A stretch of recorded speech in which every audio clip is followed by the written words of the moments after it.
Welcome to this Anfield Wrap show. My name is Neil Atkinson, and I'll be hosting this show in a minute, almost certainly, if you're listening stroke watching this on YouTube. The Anfield Wrap free show is one of the shows that we do on a weekly basis through the Anfield Wrap. We've also got 11, 12, sometimes even 13 of them that we do as subscriber shows. It's only £5 a month.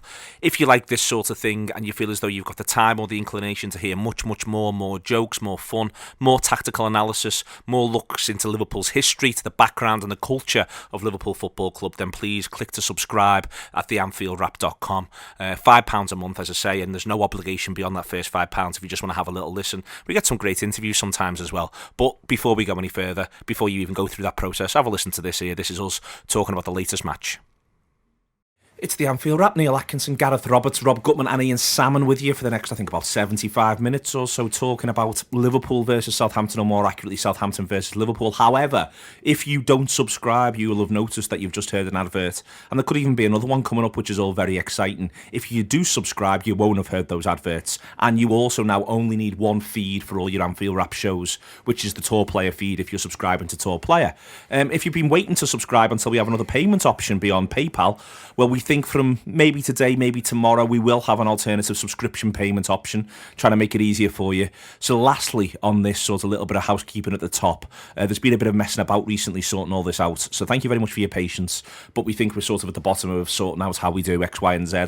So there's a new option, and also there's these ads. So you now know where you are. If you don't like the ads, if they're not for you, then you can subscribe, or they're just not for you. And that's fine. And that's the way in which this works. So let's anyway crack on with the proper football stuff. Southampton versus Liverpool. Rob Gutmann, Gareth Roberts and Ian Salmon with me, and starts from the top really, Gareth.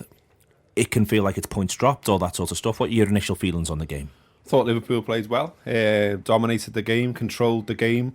At no point was there any panic. I could never see Southampton scoring a goal. I mean, a lot of people are giving Charlie Austin's header some credence as being a chance. Even that, I didn't really regard it as much of a chance. He had a defender jumping with him. My heart's not jumping out my chest. I'm watching it and thinking Liverpool are going to win this, and the only disappointment is that they don't win it. After being so utterly dominant, after creating some very clear-cut chances, I think it's only human that you're disappointed that Liverpool don't come away with 3 points there. But I think what's encouraging is that you just think if Liverpool can play like that every week, which they pretty much have been doing, then 9 times out of 10 I think they're going to win the game. And I mean, we'll get into it, but I think it's easy to pick things apart and say, could he have put subs on earlier? Could he have done X, Y and Z? I just thought the lads who were on the pitch didn't do too much wrong collectively, and as I say, Liverpool utterly dominated. I thought Southampton defended really well, and probably next week won't defend as well. You've got to give them some credit for getting a draw out of it. I like the fact that, were you cool throughout? Because I was a bag of nerves. I was cool throughout, honestly, mate. Yeah, I just felt like I was slightly worried. I was more worried going into the game than actually when I started watching it, if you know what I mean. So yeah. I thought it feels like a banana skin at the international break, and you're worried about the Brazilian lads and whether they're going to be jaded. All those things all turning around in your mind. But once it actually got going, I mean, I thought straight from the first whistle, I was up and I was like, yes, because Firmino ran at them, jumped in the way of the first thing they tried to do, and I thought, he's not jaded. He's all right here. Firmino's all right, and just thought he set the tone really early then, and I just thought Liverpool are at it here. We're going to win. We're flying. And like I say, it's slightly disappointing that we didn't. I mean, if we look at the play across the 90 minutes, I thought there was times there where we're controlling it, but maybe not taking an extra little risk. But that's stuff we're going to get into, I'm sure. But overall, I just very little to complain about, I don't think, on the day. Ian Salmon next. How did you feel about that? Were you more in Gareth's camp? As I say, I was nervous, and I was nervous as the game was wearing on. I was worried there was a sting in the tail for us, but simultaneously, whilst me chimp was out, to use the Steve Peters phrase, I was thinking we're actually playing some really good stuff here. It looks like it could come at any time. It was only really when it got to about 86 minutes I began to think, this could finish 0-0. I thought that a Liverpool goal was coming. I was just mildly concerned a Southampton goal might precede it. Yeah, I'm somewhere between the two of you. Probably both things at the same time. I had the bizarre experience of the stream that I managed to get after begging people for tips on it was silent. So I was watching a game in complete and utter silence with no background noise, no crowd noise, no commentary, not even a foreign commentary. It's a very odd experience. But I'd been nervous in the week before because I thought Southampton are generally a good side. Had a couple of losses recently. Could be looking for a decent result. Obviously, we threw it away there last season. It felt like a game where it could be a bit of a stumbling block. It could be a difficult game. We have to lose one at some point. This felt like it could be the one. But as soon as it kicked off, I was kind of like, this isn't going to be a problem.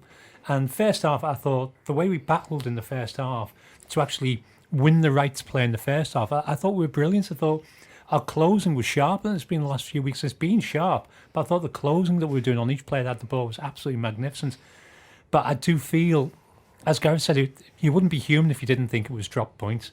It feels like drop points, but it also felt like you could never see a point where they were going to score. They didn't look like a team who wanted to score. That one Charlie Austin header, I think Klein's defending for the header is absolutely magnificent. I thought it was the first Klein to put it out because he's up right away, and he's been susceptible to a couple of those crosses this season, but he's really, really sorted out on that one. Other than that, I don't think they had a chance. We could and should have scored about 3 or 4. On another day, those 3 or 4 go in. Mane's shot goes in. Firmino puts it in the corner. Klein's header goes in. We got a 3-0 win, and it's a perfect away performance. Yeah, I talked myself into calmness throughout it. Like, as Gareth was, I thought, you've got to have faith here, Rob. I said, talking to myself in the third person. You really do. And it was just as it dragged towards, kept looking at the clock, and it was 85. I thought, the goal that's definitely coming, that I told myself was definitely coming, might not be coming. And, but you know what? You come out... You know, the life story of watching Liverpool, you come out, if you've dropped a point away from home where you went into the game really wanting to win it, expecting to win it, you feel crestfallen. It spoils your day, spoils your night, what's left of it. And I didn't, because we played so well. And this Liverpool team's remarkably consistent. You know, it really does deliver. That's the thing I couldn't fault. It delivered what we wanted it to. There was all the potential issues and banana skins surrounding the international break. Gareth said Firmino was great. I thought Coutinho as well. Coutinho was the one I was stunned to see him start. I thought, you know, he's 20. He's only had 1 day of training. He played twice for Brazil, I think. He had to have a scan. He was in the hospital having a scan on the Thursday. Thought if ever there's a case for putting him on the bench as a break glass option and nothing more. He was guaranteed the bench, wasn't he? Absolutely, 100% guaranteed. His energy level was, I thought, I mean, he eventually hooks him, but I mean, it's pretty late in the game. I thought his energy levels were fantastic. Him and Firmino were my picks. I know there's a lot of focus because we got a clean sheet on the centre-backs, but they just kept us going and kept us going, those boys. You mentioned at the start Firmino leading the charge, Gareth. I'll come back to talk about Firmino a little bit more later on, but one of the things that I took from it was the way in which Southampton had absolutely nothing second half. They were completely pushed back, and their fella Holberg, you know, says post-match that he feels as though that's the best team he's ever played against, and he lists the sides he's played against, and they again, not for the first time this season, a place where Liverpool have gone away from home. It's not even like this has happened to them at Anfield. It's like Danny Rose after the Spurs game, where they have got a point, and maybe that, I think that helps players, I think, speak a bit more honestly about what's going on, because they've got a point. And the way in which he's saying, you know, that he was knocked over by what Liverpool were doing, and Southampton had all they had second half was hanging on. Yeah. They just had hanging on, and they had the fact that Fonte was playing really well second half. I thought Van Dijk was the pick first half, Fonte the pick second half. They had those two lads, and I thought Holberg himself played well. But all they could do was hang on in that second half. And I'll throw a stat at you, which I'm going to use on our Tuesday review show later on. But Southampton's second half only completed 86 passes. That's it. That's how many times they managed to actually pass to one another throughout the entire of the second half in their own ground. 86 for a side that prides itself on keeping the ball and moving it. That's how dominant Liverpool were. Yeah, Liverpool had all the ball. I mean, and we've heard Jurgen Klopp talk about, you know, keeping hold of the ball, and if you've got the ball, it's hard to lose a football match, and you know that's what Liverpool are doing in most games. I mean, I think if you look at, if you want to briefly get into stats, every single game that Liverpool have played in the league, they've created more chances, they've had more shots. And, you know, they've obviously won the majority of those games, but it just shows we're getting an awful lot right. And there's just going to be times, I mean, it's the nature of football almost, isn't it, that you just literally can't win every game. I mean, you know, and we came close there and it was disappointing. But as you say, Southampton were absolutely hanging on. They were knackered. You know, they were run ragged. And I think some of their, like I said before, some of their players are absolute blinders, I think, that on another day they won't have. I mean, there's 3 or 4 of them that defensively, you know, played well. The keeper makes a couple of good saves as well. So, you know, it doesn't feel to me that there's anything to sort of slaughter our players about, or the manager. Like I say, you know, said before, and I've seen people saying it elsewhere, that there's perhaps a question, you know, do you make the changes earlier than Klopp does? because we're utterly dominant. Southampton have got nothing left. You know, there's nothing to be afraid of by throwing Sturridge on earlier, is what I'm saying. And you know, you maybe could have had a play with Coutinho's position or something like that. I mean, another thing I'd say as well on Coutinho, I'm not in Rob's camp fully about him being brilliant. I thought he played well, but I didn't think he was at his best. And I thought there was times where, you know, he hung on to it a little bit more than he would normally. He wasn't quite as sharp in his thinking. But for all the idea that, you know, we should have rested the two lads who went with Brazil, you know, they link up for Liverpool's best chance, and Firmino should score. So it's one of them. But I thought Coutinho got a bit frustrated as well with an obvious tactic by Southampton to rough house him. They were getting stuck into him big time, and then he shows his frustration by kicking that lad and picking up the booking. But, you know, Al Clatty there, who's normally our mate. He was terrible. He was terrible. Yeah, I mean, I know we don't normally slaughter refs on here, but I thought certainly not Clatty. I thought he could have protected Coutinho a little bit more at times, because they were really getting stuck into him. They've obviously highlighted him as being a major threat for Liverpool, and they were getting stuck in. And yeah, I thought he lost his head a little bit on that Coutinho. The manager talks a lot about the way you defend. I'm going to talk about the solid at the back, and we'll come on to talk about the centre halves in. But the manager's very into that, for instance, when there's an error, the whole team defends. It's the job of the whole team. It's not just one person, it's the whole team that defends. And what struck me is quite interesting was Southampton's changes. You know, every change they make, or certainly the first two, Shane Long comes on. What do we know about Shane Long? He's quick, he's direct, he'll run channels for you. He'll pick up scraps. Jay Rodriguez comes on again, pace, expect to have a little bit. And what struck me was how non-existent those two were in the game, that they couldn't. And so it's this idea that not just are they being well marshalled by their centre-halves, which they were, but that the entire side, whilst it was attacking well and dominating, part of that domination is exactly what the manager's talked about over and over again, that you're actually stopping chances and opportunities and possibilities of the side, the opposition doing anything, because they're just so pressed back, so concerned, so unable to build. Yeah, I think there was a slight change in our formation at the weekend as well. Certainly from the stuff that I've seen re-watching the game, I think we went more 3-4-3 than we've ever been in the past. And I think Henderson was very, very much more of a central defender than he was. That number 6 role he's been playing, he was deeper than normal, so he's playing a lot of the ball from there. So it's kind of, we gave Klein and Milner the chance to push forward more. But I think that shape possibly confused Southampton to an extent, because it wouldn't have been what they were expecting from us anyway, because you expect that slight little triangle of the two and the one at the back with the two centre-backs with Henderson forward, with the full-backs going up and down. But it seemed very much 3-4-3. It did seem like that whole shape, despite the fact it was determined for attacking, was also capable of holding Southampton back. So these lads who we do know can cause us threats, caused us nothing at all. I thought we looked, and you know, I'll go all out, same as a lot of people are saying that Matip was my man of the match. I thought he was absolutely immense. He looks like the best centre-back in the country at the moment by some distance. But I think as a team, our shape looks good, we looked solid. We look like we can be solid and defend when we need to, because we knew that Southampton could come at us. But at the same time, we've got that base that we're attacking all the time. We look, I'm with the Southampton lad, we look like the best team he's ever played. And I've not watched the rest of the teams he's played, but certainly the big ones.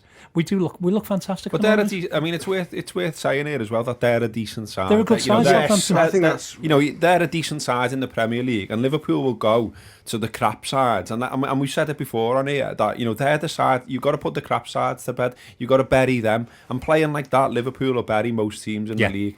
And Southampton are a good side. You know, we won't come up against the quality of their centre halves every week. We won't come up against, you know, like I said before, the keeper played well as well. You've got to give him some credit. So I think the save from Mane is excellent, isn't it? Yeah, that's a superb. I thought Southampton were good. I thought they were concentrated and focused.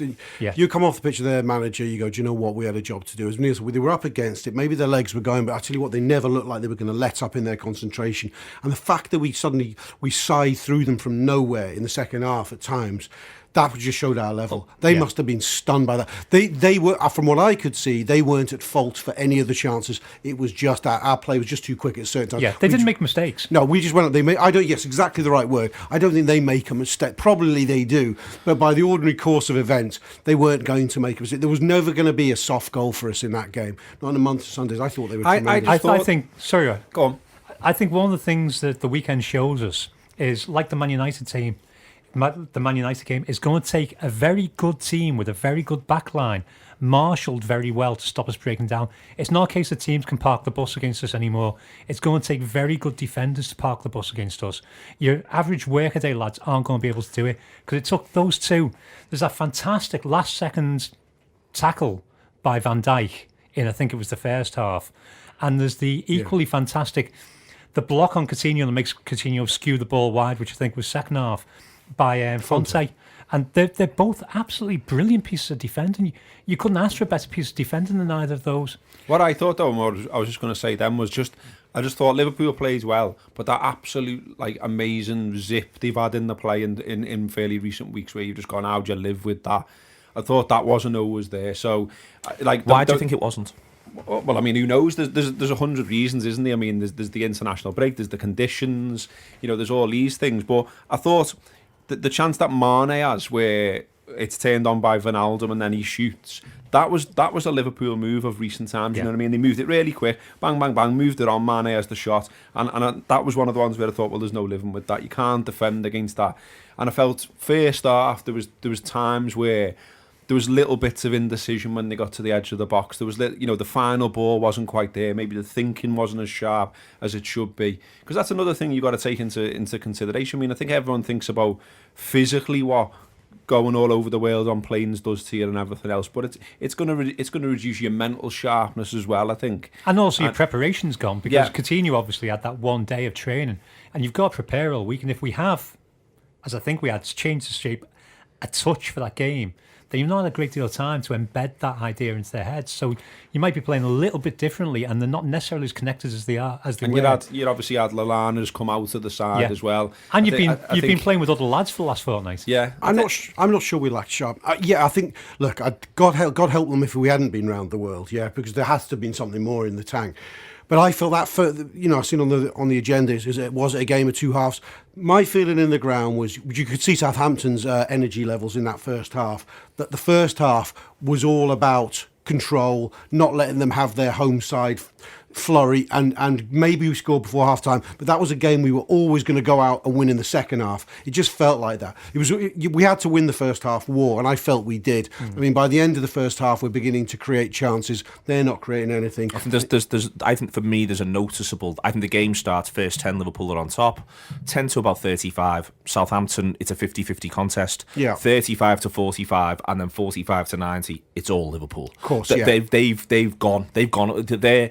This entire them being forced back to effectively be playing 4-5-1, where the fella who's up front is completely distant, and all they're doing is just hoofing it and hoping for the best. Yes. I think you start to see that about 40 minutes. Yeah, I think that's absolutely right. And I think Klopp would have said that to our lot beforehand. This is a game you may have to win in the second half. You're in bonus territory in the first half. Just make sure you have control. If you have control, take the chances that come your way. We'll win it in the second half, because they won't have the legs to live with us. And they didn't. As a little side story, I thought it was really entertaining just watching how frustrated Charlie Austin was getting. He's throwing his arms up everywhere. He's like, any chance, lads. There's one where he gets sort of right hand side of our box, looks up, holds it there. No one joins him. No one comes, and it's like any hopes, lads. Redmond as well. Yeah, Redmond gets frustrated. I think it's a really interesting thing, and it's because sometimes you have these runs where you see a team a lot, and I've seen a lot of Southampton this season, and they've been really good at moving up phase. The fullbacks get right up the pitch, they join, they add something. They have a midfield that's often more of a diamond. That was a bit more 4-3-3. But the thing is, there's always a pass on for them. That's the way they play. Even when they didn't play so well against Chelsea, when they were at least pushing Chelsea back, they always had another ball. And I thought we were better against Southampton than Chelsea were when Chelsea went there and won 2-0. They just scored early and then got themselves another one. Whereas Southampton, you could see there was every way in which they want to play football, and I think what their manager says post-match is really interesting. He says, we didn't set up to be defensive, it's just the way the game went. And I think that to me, it just looked like they were completely pushed back, and all the way they like to play, which is shifting the ball, moving it, they just realised, and fair play to them. Where I give them credit, I actually think they make more mistakes than you're stating, to be honest with you, gents. I think that, for instance, we force a couple of, because the way in which we close down aggressively, we force giving the ball away a few times and all that sort of stuff. I think we force those errors, but they are still errors. But one of the things I think that they actually work out is they realise second half, and that's why I said before, about them only completing 86 passes. These lads, there's been some games, some 90-minute games where Romeu's played more than 86 passes this season. In one half there, his whole side doesn't even manage to play more than 80. They could only pass to each other. Get going, they just couldn't. No, they had no opportunity to play football. I mean there's one where the goalie tries to bowl it out quick, and Klein intercepts it. There was one where the centre-half tries to play it out, and that was intercepted. But we were all over them. We were buzzing around them, and they couldn't get out. I mean, I think that's one of the things to say. But it's interesting that when on the rare occasions that they did get out, it almost seemed like they were scared to then go and join in as well, because they're worried about what then comes back the other way from Liverpool. So yeah, I mean, you're right as well, Ian, to say that Liverpool were absolutely pushed on as well. But I just wondered whether, I mean, another slight criticism is whether it fell to the fullbacks too much, almost, to be creative at times. I mean, I think it was coming to Milner quite a lot at one stage, and I just thought, well, I don't really get the impression that he's the man to unlock the door here. And I was quite slightly surprised by Wijnaldum a little bit. I just thought he'd be more involved further up, and he wasn't that involved further up. He's obviously nowhere near as deep as Henderson, but he seemed to me deeper than Charm, maybe. Okay, we're going to come on to all of those little bits and pieces because it informs everything I actually want to go on and talk about in a minute, so I love it when that happens. Very quick, we just want to do a very fast opening question. Jordan Doyle's offered one. Gareth Roberts, best chippy by yours? I haven't got a best chippy by man, and not particularly great, so I'm going to go for, I'll slightly twist it on its head and say, and I can't remember the name of this either, but there's a chippy in Southport which is sort of a bit special to me because my nan and granddad used to always take me there when I was a kid, and it was one of them where you go there and you sit in and you get, like, you know, your chips, your fish and chips, your bread and butter, a cup of tea, and as a kid that was absolutely mustard. You know, it felt special after you'd walked along the beach. I had to go on the arcade, and then you go in this chippy and have a sit down. It was lovely. So I could probably go and find it if you took me to Southport, but I can't remember the name, so soz. All right, Rob Gutmann. I've got a very good chippy near mine on Ashfield Road in Egbert Vale. Steve's chippy. He's still got a cutting from the Echo when he was chippy of the year. I think. Oh, I've been in there. I think it's going back a bit now, but it's a great chippy. Okay, Ian. In a sentence, it'll mean nothing to anybody outside Liverpool. There's a decent one in Dodge. That might not even mean anything to anybody who's South Liverpool, but there's a decent chippy in Dodge. I can't remember the name of it. But there's one that I go to just to change it slightly, as Gareth's already changed it slightly. Before every match, I make sure I go to the Goodison Supper Bar. It's opposite the bottom of Goodison. It does a cracking sausage and chips. Really good chips from there. How can you leave from there with that name? Goodison. Well, it's sticking it to them, isn't it? Yeah, it's sticking to them in a big way. Sticking it to them. And the lad who serves is a blue, but he's a reasonable blue, and we have a chat about the game. And I have to walk past theirs and watch the tarpaulin go up. All right, moving back, I want to talk about, sort of break it down a little bit more, Rob, as we're talking. And the first thing I want to ask you is, because you were in Southampton, you went down, had a lovely day, insofar as you can, but the weather. It looked pretty horrific on television, and I think it does make a difference a little bit to Liverpool's intricacies in terms of when they're trying to play around when you are trying to play very quick stuff around the box. It looked to me like this was both positives and negatives to it, if you know what I mean, because it looked like it's slippy conditions so people can slip over, but it also looked like a difficult day to manipulate the ball, however good at football you are. Is that about accurate? Was it pretty horrible? Yeah, I think it's as bad as it gets before it gets to that phase where you see water on the pitch and you start worrying. Yeah. Truly, it was awful. We didn't have the minute we were outdoors, we didn't have our hoods up. It was fucking horrible and windy and cold. Was it windy as well? Yeah, because I thought that was impairing us a little bit as well. I think the conditions play a bigger part than people give them credit for. Can I give a shout out to the appalling Southampton fans? It has been one of the worst away ends I've had the pleasure of being alongside in a long time. They were entirely negative. I think one vague shout for their own side. They just spent 2/3 of the thing was trying to slaughter Dejan Lovren and getting really personal about tabloid scandals. It was just nasty stuff. When they remembered that they also used to have Mane, they had a go at him. It was just booing players. They were just, I don't know, I didn't remember them being such a bad away crowd. Yeah, I heard Steven Gerrard's song come across on the telly. Yeah, that was near the end. They did all the nasty. You didn't benefit from that Sign on was really early on as well. They seem to have flitted from it, because I remember last couple of times we've gone, I felt they were quite intimidating, but also quite a positive crowd, and they seem to have flipped over into some sort of dark side of just slagging people off and not actually by all means boo people and by all means sing the odd song, but then I remember the last couple of years before this year, there was a lot of songs about Southampton and urging their own lot on, whereas they've become, dare I say it, Gareth, a little bit Evertonian there. Yeah, I don't really get that, because it's not like there's some... I guess it's one of them In ones... their heads there is, in their heads there's a massive rivalry, and I think it's becoming unpleasant for them now. I was just going to say, maybe it's one of those sort of weird modern rivalries that exist in some people's minds. I mean, still to my mind, if you throw Chelsea at me, I don't regard them as a rival. I just can't. I just grown up in an era where they're irrelevant, and I know that they're good now, but I still don't see them as a de facto rival. And maybe it's just because, what is it now, 8-9 players that have sort of gone from Southampton to Liverpool. We obviously now will man the centre half as well, so it could be another one. So maybe it is that. Maybe they just think, we were there to come to our club and keep nicking our players, blah blah blah, and yet they've built themselves up into something, because it was song after song after song, like Rob said, and it was like there was another one as well which I couldn't quite make out something about. I'd rather be something than a scout. Oh, I'd rather be adopted than a scout. Yes, I saw Phil Blundell talking about that. Yeah. I know, we were right next to them. I'll tell you what, Neil, you remember, it's the rest of the ground. Funnily enough, their cop, which must be opposite the away end, I don't know if it is, when they're going, you can hear that from the away end, the opposite end. You go, yeah, they're on top, they're going Southampton or whatever they sing, but they were right next to us. They just had the narcs, because I think Liverpool was so on top in the entire game, only the narcs were singing, and they had 2 or 3 about Dejan Lovren. They actually, the only their own team song they sang was some lad comes on, I think his surname's Weed or something. Reed. Was it Reed? Sounded like weed when the time. The guy said Reed's more sensible. And it was just something wishful like thinking that, right? Joe, I heard Joe Weed, you're one of our own. They became, whatever Cockney there is in the Southampton accent, it was there. If they're one of your own, or you're questioning whether or not this is a library, it appears to be obligatory to sing it in Cockney.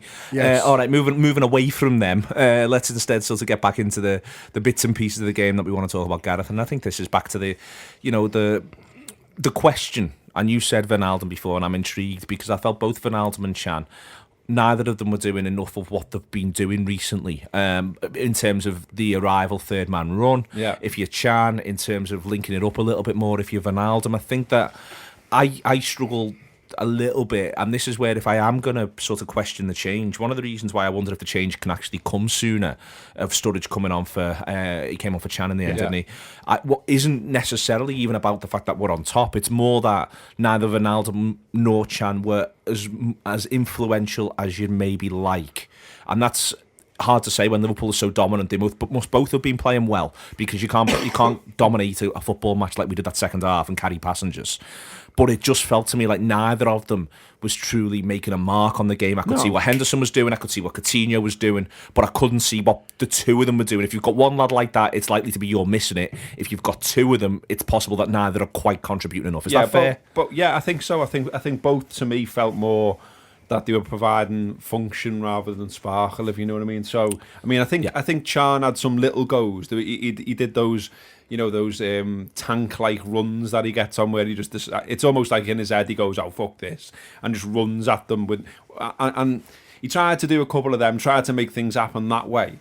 But yeah, Wijnaldum was very quiet. I think it's a lovely ball for Mane. Yeah, he shifts it on nice for that chance. He's got the awareness, he doesn't just put his own foot through it, he knows where the extra man is. But apart from that, he wasn't doing much around the box, full stop. No, there's too much, there's too many passes that were just sort of ticking over, and I just sort of worry, maybe whether Henderson, Wijnaldum and Chan as a midfield is the future, really. Is there enough creativity there when you have that type of match? I mean, like I said before, it felt to me at times that it was falling too much to the full-backs to provide creativity. I mean, there's even an argument there, I thought, it did cross my mind while I was watching it, is this even a game where maybe you could have thrown, and shout me down by all means, but could you have thrown Moreno in? Just because he's a bit more of a loon. He's got a bit of pace. He'll do things. There wasn't much threat coming the other way. So when you got this mad lad running at you at the other end of the pitch. One of the things that actually occurred to me whilst I was watching it, and I would like to know, in a sense, whether or not it occurred to the manager, was actually the idea of maybe, I thought Milner did really well, but given the fact that he often gets the ball and he's got, there's no one here, lads. Yeah. Let's give it, I think he does that bit of the job well, but one of the things that occurred to me was he could actually have put Milner into midfield and had Milner sort of bomb on and do his little clever stuff in that space, but from a midfield position, and maybe looked at sort of bringing Moreno on there. But he seems I'm saying that sort of stuff. He seems pretty committed to the idea that James Milner's going to be a left back, so he's going to stay at left back, and he's. I can see why a few people are wondering whether or not Moreno could have done a better job at left back, but he seems very committed to the idea of James Milner being on the pitch. I think James Milner is a more intelligent left back, and I think if you're still going to worry about the fact that Southampton have got pace and they can put these fast lads up against you, then maybe Milner having the intelligence to get back, whereas Moreno might still be in the penalty area, could be the answer. I think the obvious choice for that midfield was the choice that he made when he brought Sturridge on. As soon as you drop Coutinho in, because Coutinho had been dropping deep for the ball anyway, so make him officially there, and it's a better balance in midfield. I think if you've got Chan and Wijnaldum together, if they're two of your three, they're too similar to each other. And if Wijnaldum, for me, Wijnaldum does a lot of work that's unnoticed anyway. So if you're not noticing him, he's probably just doing the link play that he should be doing. Chan tends to stand out because he does do this head down, mad rush towards the penalty area. But I think he's also more likely to lose the ball than anybody else in the team at the moment. It's I love Chan. I thought he was one of our best players all last season. But for our midfield at the moment, for the game we're playing, I don't think he's the right man. Wijnaldum, I think, plays a cracking game there, just quietly linking everything. But I think you possibly look at it now and go, Coutinho plays there. Wijnaldum's come with a reputation for goals, though, is the weird thing. As a number 10, yeah, and you've seen all that lovely highlights really he has of goals from Newcastle. And all right, he gets one against Watford, but I kind of thought, Anna wrote last week, I thought, well, he's off the mark now against Watford. And it felt to me like it had been a little bit of a monkey on his back watching him, like he'd been almost too deliberate with finishes. What did he get last season? 9? 11 all in, it's 12. It's 12 in all comps. So November, he's got one. There's still time to get like another 7 or 8 easily, hasn't he? I think we're doing those two a bit of a disservice.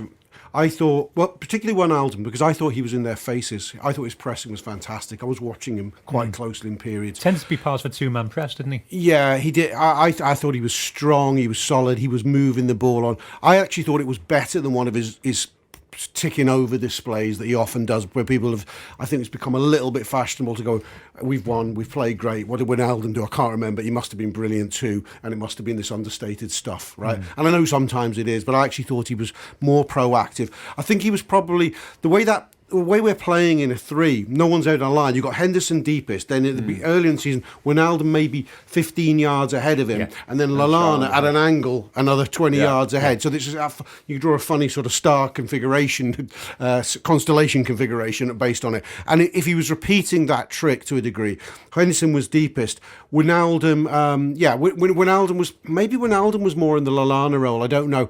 I do think with Emre Can, I can't really say I noticed enough what Emre Can did, but I do think his surging run, which has a quite a disappointing shot at the end, it's one of the first big half chances of the second half, and I think it sort of energised us a bit. And there's a funny thing with this, which is that, as I say, I think, and this is why we'll talk about the subs thing now, and I think it's quite interesting because I think if you're the manager, you can go, all right, we're dominant, and I feel as though we're creating chances on the one hand. So if I make a change in the middle of the park, will that dominance begin to drop off in some way? And I think one of the reasons why he actually makes it when he makes it is he thinks, right, these have been pummeled into submission now. I'll do the Coutinho deeper thing because they're gone, and we've now got to 75 minutes because he was trying to get him on for about 3 or 4 minutes before he got him on Sturridge. And I think he thinks, right, now that's done. We've pummeled them into submission. I can now be sure that we can go Coutinho in the middle and these lads are dominant. I just wonder, and I'm intrigued, Gareth, whether or not, you could have made taken the risk a little bit earlier, not least because Coutinho was dropping deep. He was coming to find a little bit of space and get on the ball. So it felt to me a little bit like, I think that makes more sense if Coutinho does that, if Lallana's playing, because all Lallana loves to do is go and fill those gaps. Whereas one of the things I notice, and whether it's Wijnaldum or Chan, whichever one it's meant to be doing, when Coutinho did drop deep, often Wijnaldum and Chan are sort of half looking at him like, well, what do we do? Whereas if Lallana's playing, Lallana goes and fills that space, and suddenly Liverpool have still got the requisite number of men. And I think that's where it was falling down, not the idea about Liverpool being dominant or anything else. Yeah, I think so. I think that's fair. I would have liked to have seen Sturridge earlier. I sort of felt, like I said before, that Southampton were there for the taking, that they were gone, that there was nothing good, there was nothing changing about their points of attack. They all of a sudden they weren't going to come into the game and start streaming at you with all kinds of numbers. It felt like they didn't have that in their legs, if anything. And Sturridge, they've also had an international break. Yeah, their lads are all internationals. They've had the international break as well, and I just think, Sturridge and his cameos as well. If we forget about this match for a moment and think about those cameos, he'd been good. He played well against Watford when he come on. He's obviously scored for England against Scotland as well. So he's a man there who looks like he can get you a goal. And for all Firmino's work rate, when he misses that chance, I kind of thought, well, that feels a little bit like it's not his day here. You know what I mean? And so maybe get on the fella that is lethal in front of goal. And as it was, you know, he didn't really have a chance, did he, Sturridge, when he got on? He hangs the ball up for Klein. He does really well to hold the ball there and cross it in for Klein, and Klein should score. But not much falls his way, you know, for him to have a pop, really. And it's one of them, isn't it? It's weird. I mean, I think we can go both way on the analysis. You can say Klopp's seeing this 11 pretty much do well, you know, basically win the match without winning it, or win it on points if it was boxing, if you like. So to say, I don't know, it can be a bit hindsighty to just go, oh well, Sturridge should have been. It's an interest. I just think it's interesting. It is interesting because you can go either way. Because there's no right answer. No, there isn't. And if you're the manager, there's no right answer, and it's a little bit at times like, you know, it just strikes me as an interesting thing where you can't. There's no guarantee, is there? I mean, Sturridge gets on, and like I say, there's no clear cut chance for him. I thought the other one was like a bit weird. The Origi doesn't even get enough time to get involved. And if there was one thing I said earlier about Southampton getting physical at times, and Coutinho not particularly enjoying that, I thought I was slightly torn thinking about, well, if you got him on, if you got Divock on, he's obviously more physical, and it gives you a slightly different option. I'm intrigued by. I'm going to stay on Gareth here. I know Rob's desperate to get in, but okay. I'm intrigued by this to a certain extent because I think there's an argument with the way the weather can turn and all this sort of stuff and I want to know. I'm really looking forward to seeing which way he goes next few games with Sunderland, Bournemouth away as well, where Sturridge was excellent last year as well. But whether or not you can begin as you get into winter in this league, to have an argument that maybe someone who plays centre forward, shows feet, shows chest all game, gets you up the pitch. I think we play some great free flowing stuff, but there's an argument to be more direct and certainly early on in games. Yeah. And someone who maybe, you know, who will just put their foot through it to a certain extent. That maybe a little bit. I'm always reminded of how, you know, the way Ferguson used to use Berbatov, where he'd play all winter and you'd not see him in autumn or spring, but he'd play all winter. And I think the 3 seasons that he was at United, he just have these runs of games in the winter where it was, you've got a good touch, lad. You're a relatively big lad. We get up to you. A lot of it's not great, but then as soon as we get there, then we start to play. I think it's coming, isn't it? It's coming at some point that the team will change or slightly morph. That it will involve Origi at times. It will involve Sturridge at times.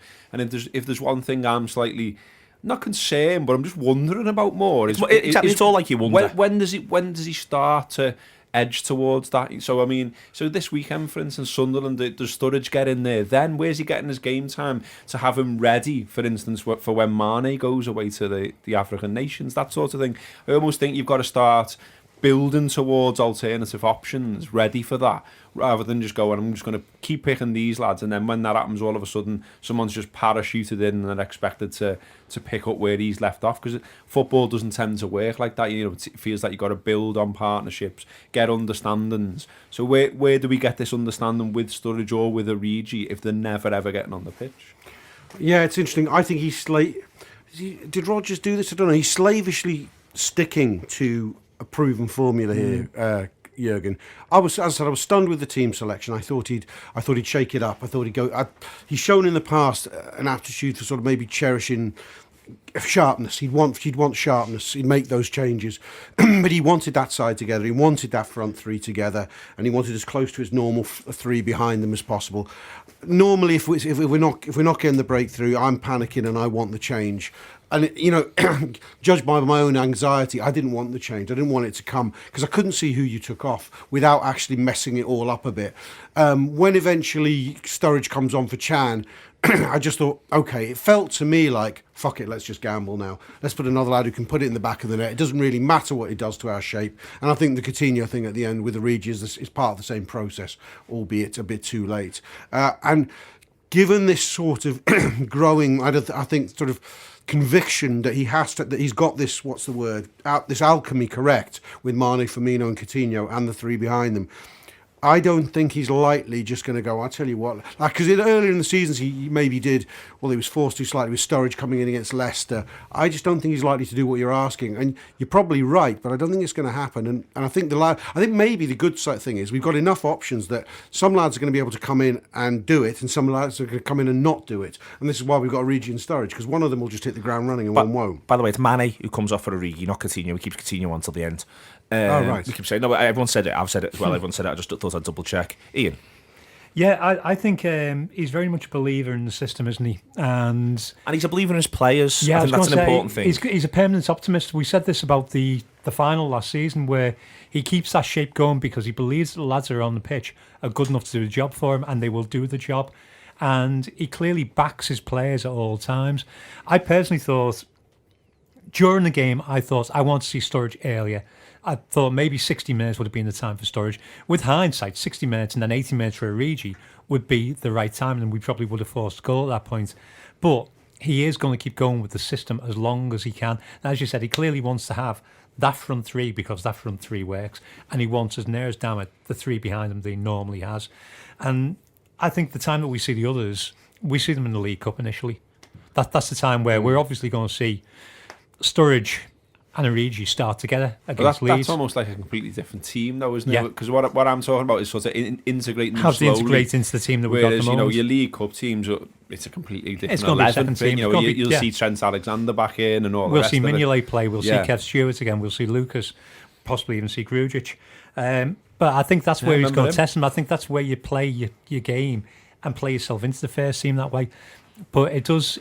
There is a call where he may need to integrate into the team as is, because he does have to for when Mane goes. But maybe he's looking at it going, well, that's when I integrate them. Or maybe he's looking at it there, Ian, and what as much as we go, we say international break, Firmino and Coutinho, you might actually have looked at it and thought, well, these lads, if I'm basically saying to them, very similar to what you did last game, boys, it's different to then sort of dropping Sturridge in off, no one's got a day's training with them, and it's going to be a little bit different. Yeah. And I think the other thing as well, and the thing on subs that I think he's very into, and I think he can actually even point at the impact Southampton subs have, which is 0.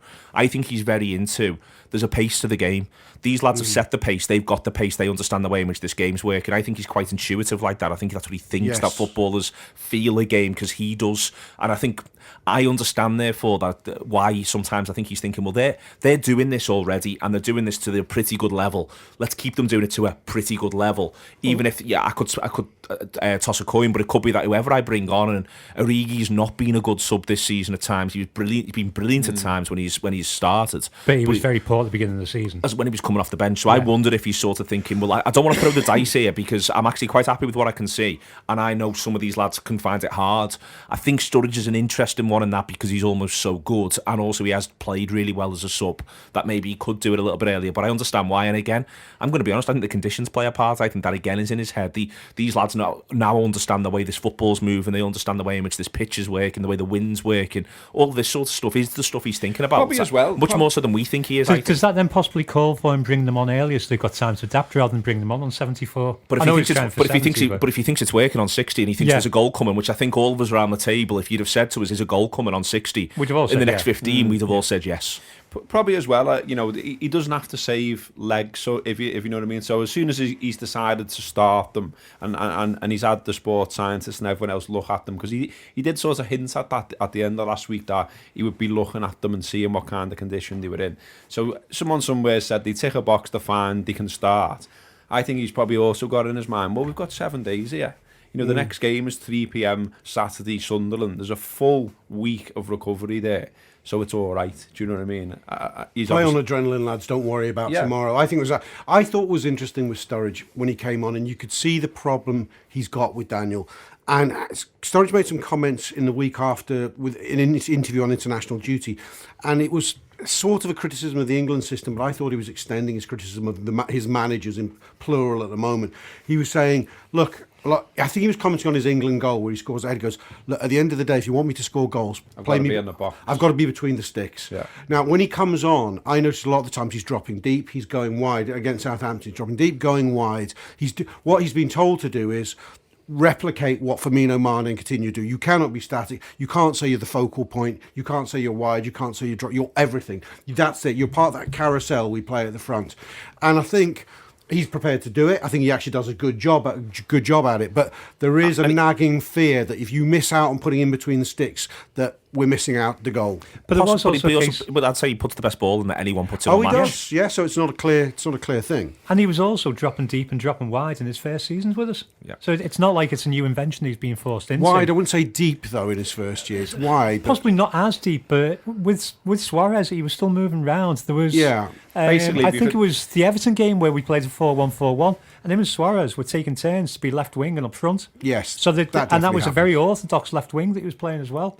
So it's not beyond his ability. There's a conundrum, isn't there, I think, between him and Firmino at times, in that, Sturridge is the better finisher. But then... I want to come on to talk about Firmino, but the one thing I want to say on Firmino is dead interesting because I was watching it with some commentary, and one of the things that was said in the commentary was he might want to drop Firmino, he might want to make a change here where he gets Sturridge up front and puts Firmino in the number 10 role. And Firmino does not want to be in the number 10 role. He'll play left, he'll play right, but he does not want to come and sit deeper. He's not interested in that. And I think that is a bit of a conundrum for Sturridge, for the manager, for Firmino as well, to be fair.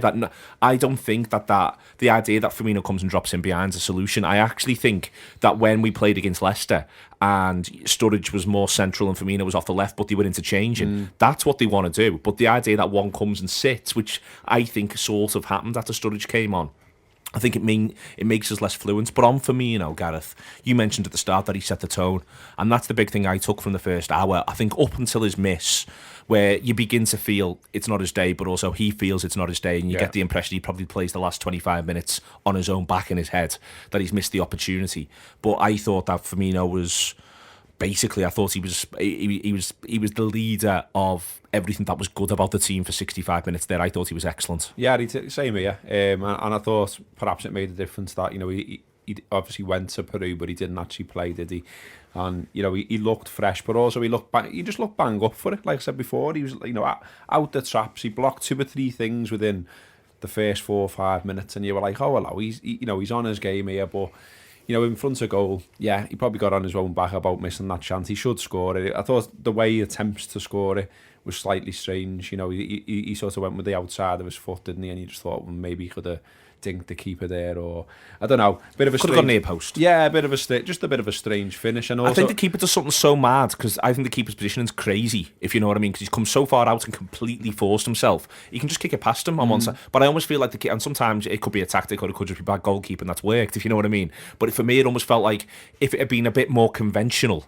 He's gone, if I just get at that side of the keeper but close to him, it'll go in. And he gets at that side of the keeper and close to him and it goes past the post because the keeper's gone that wide almost. Yeah. I wonder if there's a bit of that going on. Yeah, I mean, I think in general as well, he started to look like, the picture of frustration, if you like, because there was that chance, obviously. There's the general way the game's going and Liverpool have dominated and haven't scored.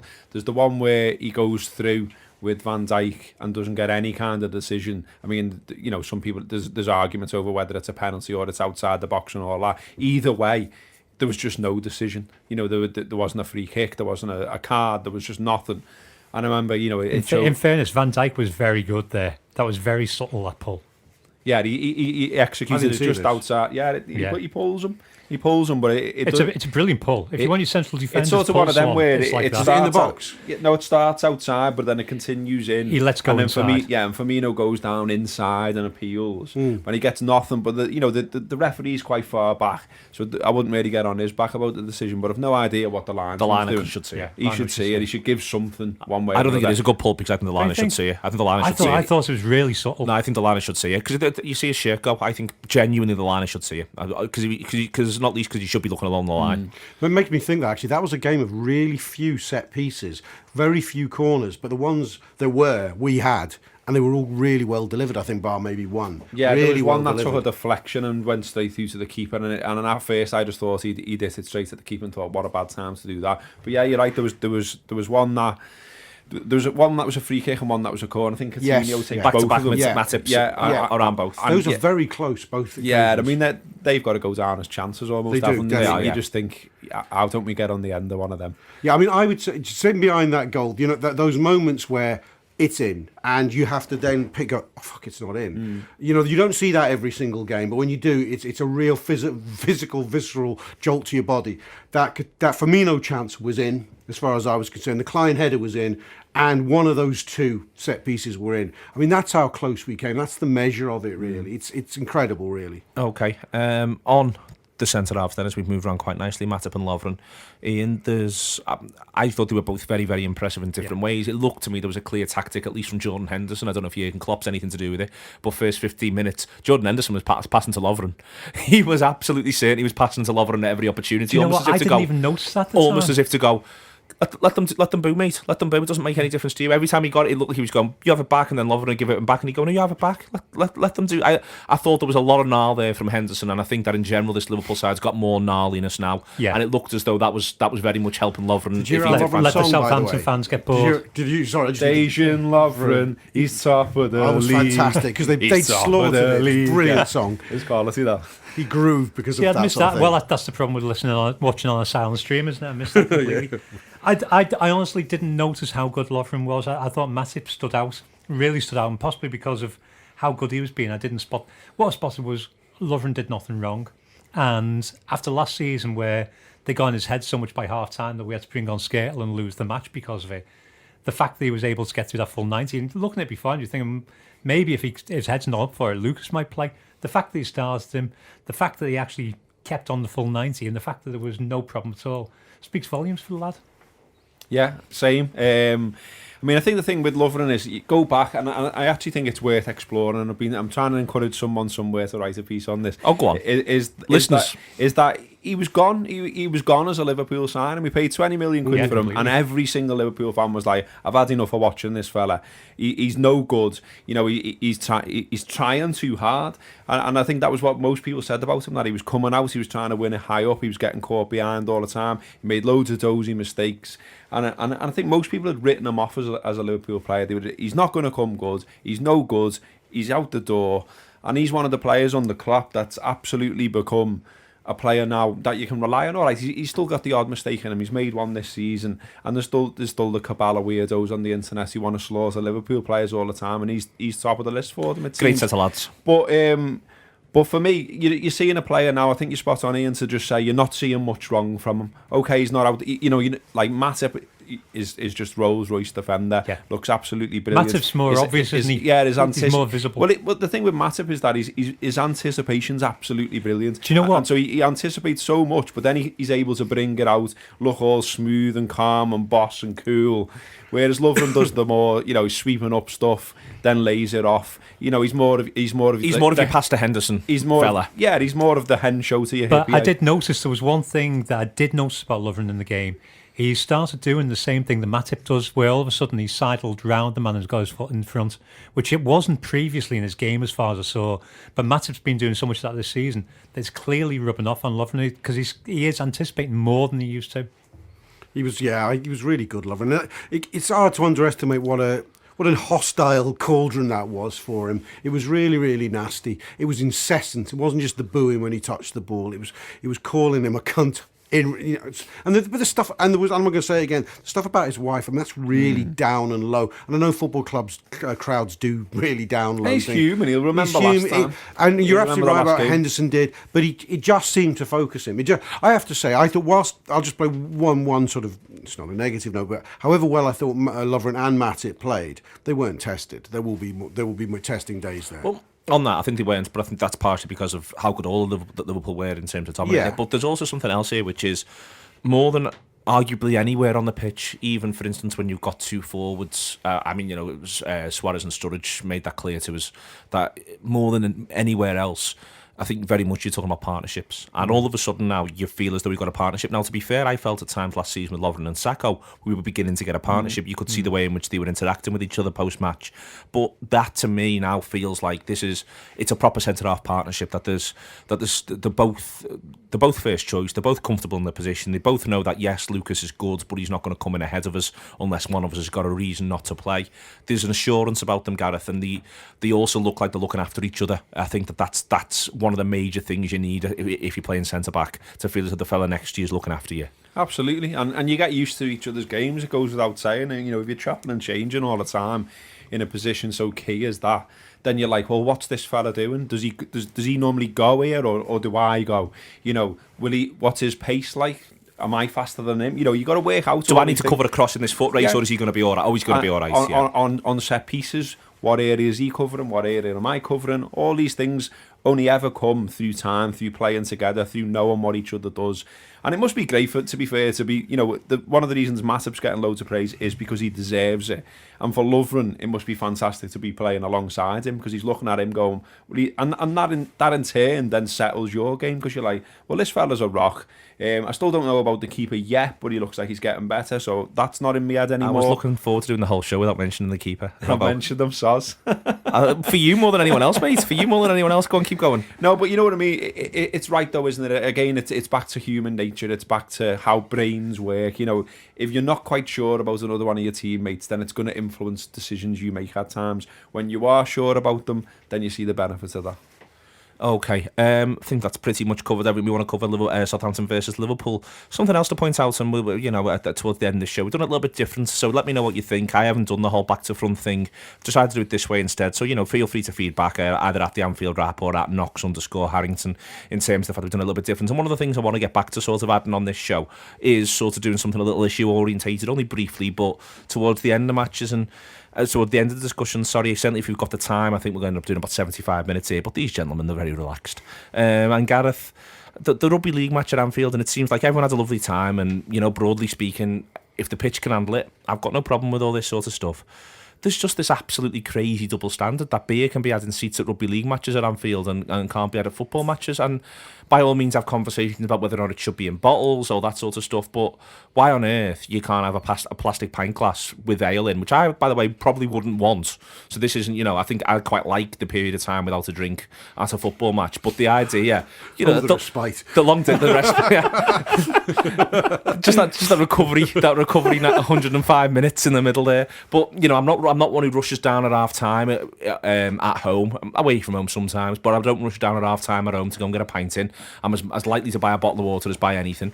But it's just a ridiculous double standard, and that has just completely boggled my head. Yeah, it's a nonsense, and I spotted a picture over the weekend of someone who was at the rugby on the Cop, and he posted a picture saying, it's nice to just be able to sit here at Anfield, enjoy some sport in front of my eyes, and be able to sip from a beer. And I think everyone should have that option, and the fact that Liverpool fans, football fans in general, are treated football differently. Fans in general, yeah. To sort of show what a nonsense that is, that same fella, whoever took that picture, he could be sitting in that exact same seat this Saturday, 3 o'clock, when Liverpool play Sunderland, and if he had that bevy in his hand, watching the football in front of him, he could be arrested. Now, it's an absolute nonsense. There's already laws in place in society for dealing with people who are drunk, who are disorderly, who assault people, who throw things, all those things. You don't need this additional thing around football. It just doesn't make any sense. I mean, I can remember at Old Trafford one time when I went, and I was having a bevy before the match, but I wasn't quite sure where we were at in terms of time and what have you. And I just walked up a few steps to just look, at the teams out on the pitch, that sort of thing. Next one, I've got a big arm on me, and it's, you can't have a drink when you're in sight of the pitch. And it's like, this is nonsense. And Old Trafford's obviously another place that holds alternative events, concerts, rugby games, etc.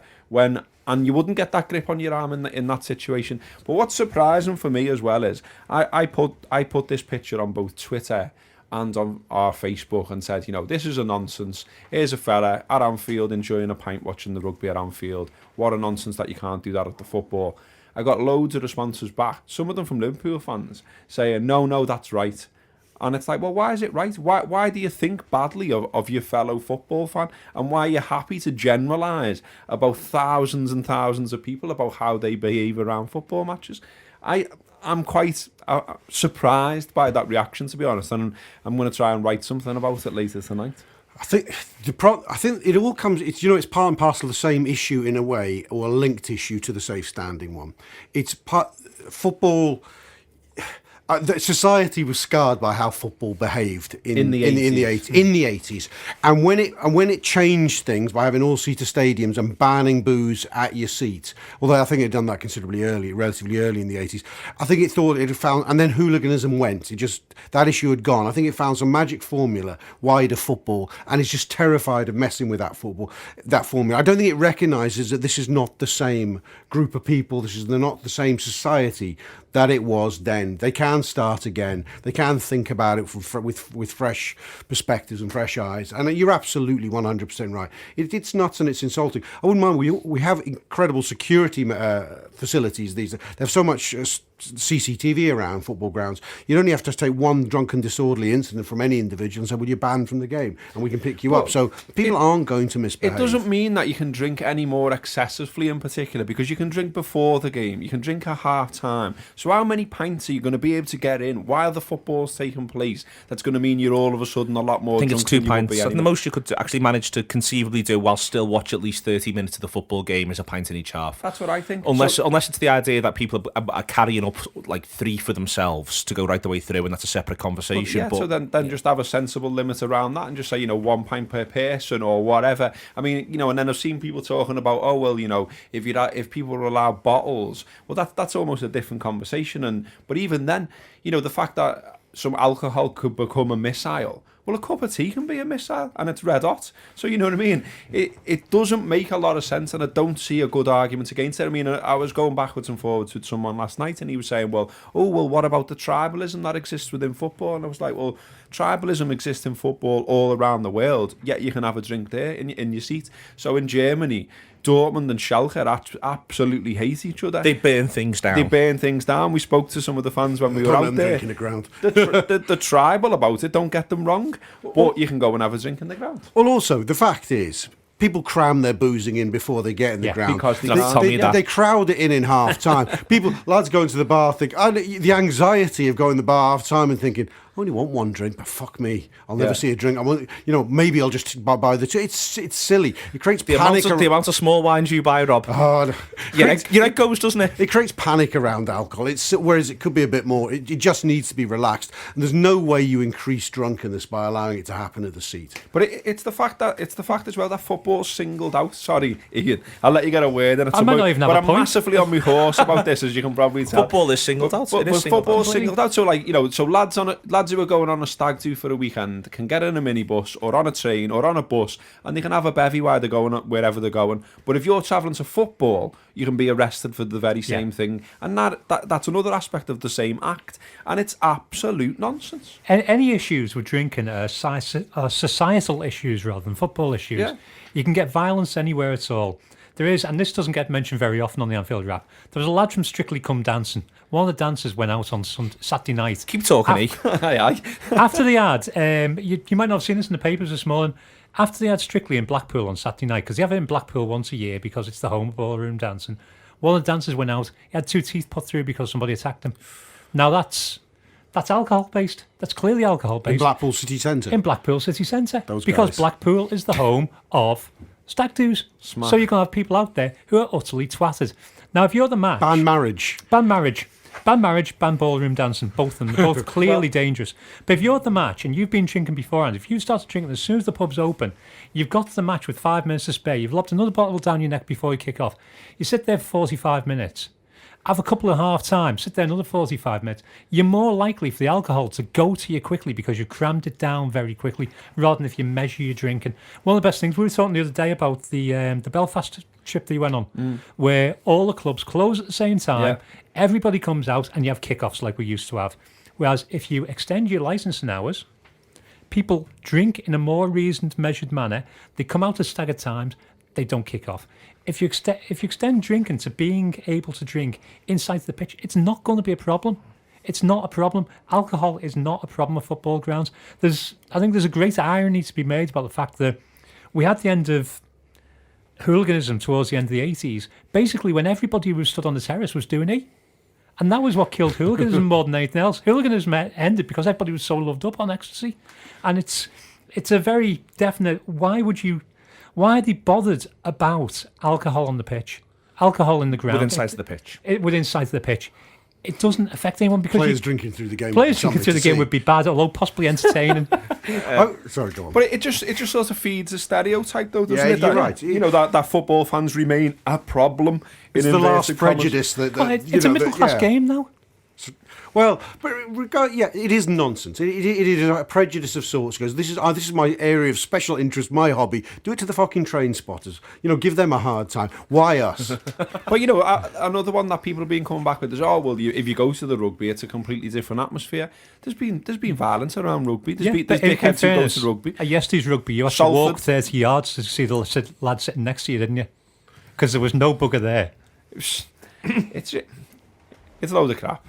Okay, huge thank you. That's Southampton, Liverpool, and drinking at the ground sorted out. Huge thank you to Gareth Roberts, to Rob Gutmann, and to Ian Salmon. Very much hope you've enjoyed this Anfield wrap. Listen, drop points never, ever, ever feel like a good thing, certainly when you're in sight of a title race and all that sort of stuff. But Liverpool's games open up now. They move from here in this bank of 5 before the Merseyside derby. The toughest was always going to be Southampton away.